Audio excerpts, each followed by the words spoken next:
ард иргэдийн дунд бас буруу ойлголж яваад байгаа шиг байна. За манай улс бол 4 вакциныг бол зөвшөөрсөн. Хүний эмийн зөвлөлөөр Спутник, Синовак, AstraZeneca, Pfizer гэх 4 вакцинд хүний эмийн зөвлөлөөр зөвшөөрөл олгосон байна. За энийг манай иргэд маань одоо сонголтоор хийх юм байна гэж ойлгоод байна.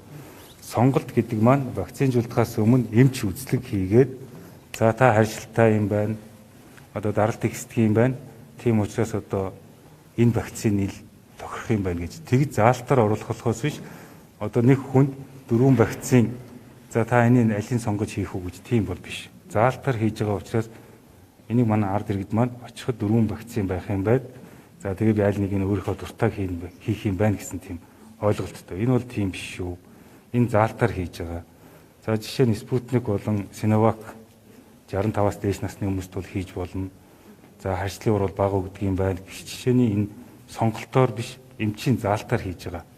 Энийг манай ард иргэд маань энэ 4 вакцинаас өөрөө хүснээрээ сонгож хийн гэсэн тийм буруу ойлголт бас олон нийтийн сүлжээнд яваад байгаа шиг байна.